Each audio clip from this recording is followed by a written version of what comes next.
Thank you for sticking around. We are going to have a spoiler discussion about the two possible ways that we feel that they might justify a change or an actual true justification that we just might be able to deduce through this conversation. Like we're talking about, there's a possibility that Egwene is the Dragon Reborn in this iteration of the show. And Brother Dan and I were wondering how could this be? And the two characters that we've come up with are Nakomi and Halima. Yes. Halima being, I believe it was Agenor, who dies in the first book and gets rebirthed into the pattern by the Dark One in a female body. So it's a male in a female body, and that creates all sorts of unique challenges because males can sense male channeling and females can sense female channeling, but not the other way around. So Halima is able to do stuff unbeknownst to the women because they just assume he is a woman. So that could be one possible way that they could justify saying that the Dragon Reborn could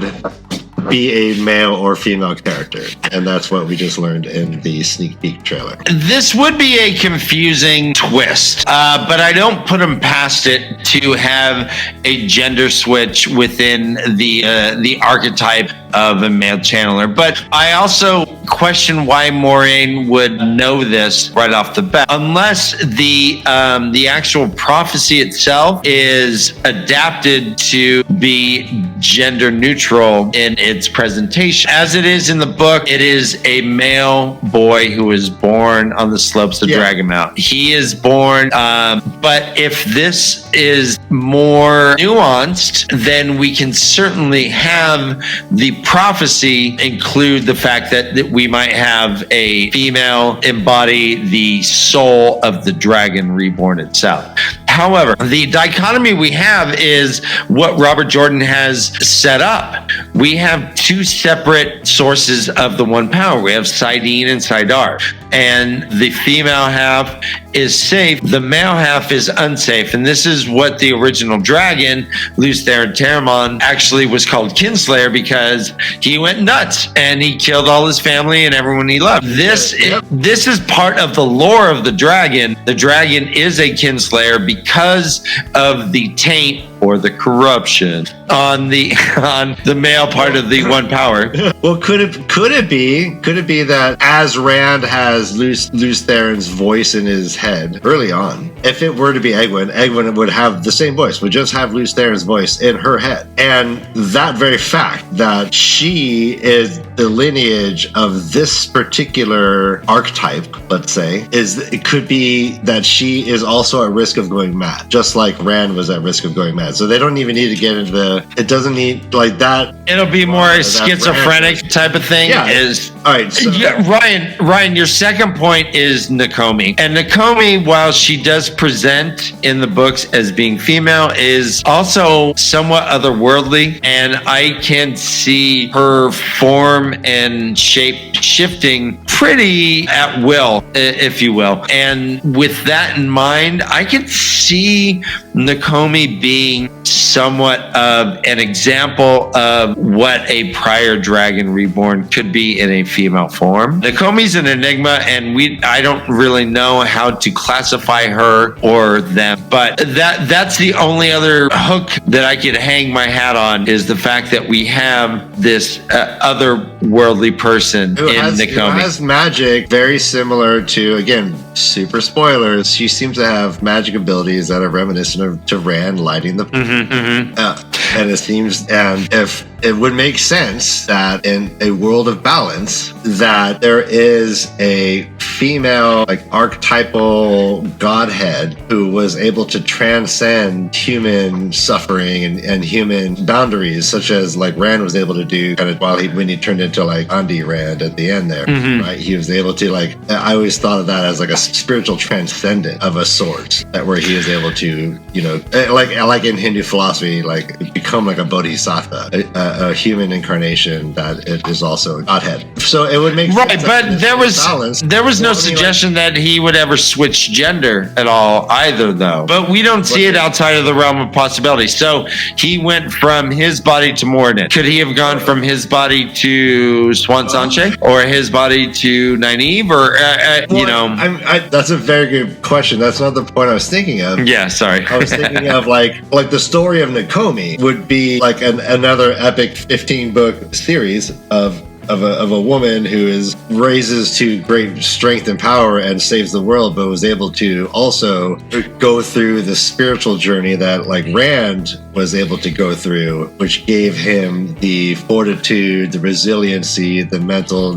nimbleness, the otherworldly, empathetic love that he was able to show the world at the end there. I believe Nakomi's story would be the same. She saves the world in her turning of the wheel, and she is now free from all temporal boundaries. Focus on your breathing. And is able to use will magic to do whatever she wants, just like Rand is. And I think now there's a different type of balance. So the world is inexorably altered, because I do believe that with Nakomi and Rand together, there is a balance of the gods in a way that would make the next age just very different, because we've never had that. To that end, though, the idea that the dragon they don't know if it's a male or female, that doesn't necessarily have to be canonically impossible. And I think we just showed two examples. Halima and Nakomi are two possible examples that would justify in a way if Amazon were to make this choice. I don't believe they are going to make this choice. I think it's going to be all sleight of hand. It's going to be a big reveal at the end, and it's going to be Rand. And I think this might be much to do about Freddie do nothing, but it could also be we might be onto something. They might be choosing to make it Egwene, and then is it Crazyland? And it might not actually be Crazyland, and we might be able to sit back and look at the text and find examples that will justify the author's choices. What do you think, Jeff? All right, let me, if I can, make this one point. We've seen reborn heroes. We have Brigitte, who is destined to find Guido Kane. Guido Kane is her ugly partner that she's always searching for, and they're reborn, and their gender is set. Their gender, Brigitte comes back as a woman, Guido Kane comes back as a man, and this is, in Robert Jordan's world, gender is as set as your spiritual structure. Your entire fabric is pretty much determined by your gender. And so it would be a huge, So it would be a very huge change if the show decided to actually have a dragon that was not male. I'm not against it, but holy cow, this would be a fantastic, huge difference, Ryan. Yeah, and then it begs the question, like, why? And that's where the discussion gets tricky. Like, why would they make this change in the first place? Would it be because they don't like the story? Could it be because they want to, influence the world in a pro-social way that is fitting to their politics? I don't know. It seems to be controversial nonetheless. To make changes at all for artistic reasons is, every artist who makes an adaptation has to justify the changes. And that's the challenge of doing an adaptation. You know what you're getting into. You have to acknowledge the text and then justify your change. If they made a huge ass change, like making the Dragon Reborn a female, how would they justify it? And I think that would be either fuel for the fire, which is the controversy we're seeing now on the internet, or it could help allay the controversy. But at some point, if the moment the episode airs and it is boom, Egg wins the dragon, can you imagine the firestorm? I really can't, and I will be part of the firestorm, to be honest, Ryan. I like that for people that haven't read the books, it'll suck in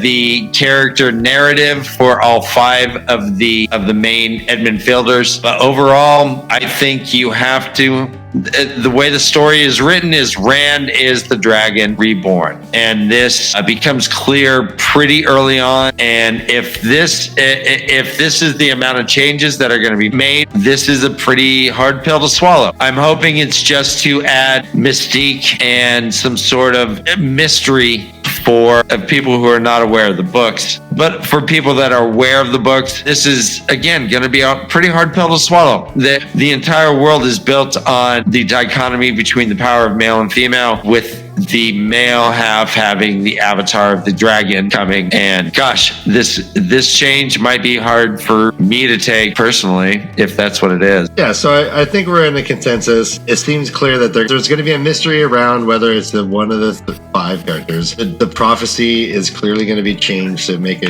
vague as to the gender of the baby. And we are going to be pretty much okay with that. We're not verklempt about that yet. But I do believe it is the way of the Leafs' firm stance that if they change the dragon to be anyone but Rand, he will be one of the first shows to voice our derision. We will protest vehemently and loudly. Well, I'm going to tip my own car over and set it on fire, and then I'm making a video, Ryan.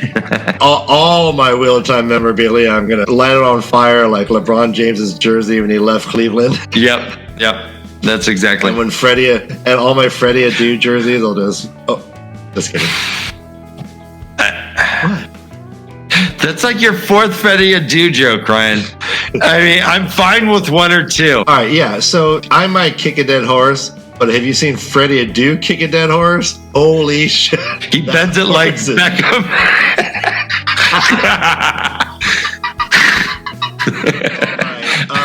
Everyone, what do you think? Do you think Halima and Nakomi are possible book justifications to warrant even the idea that the Dragon Reborn could be a female? What do you think the changes mean if they do go ahead?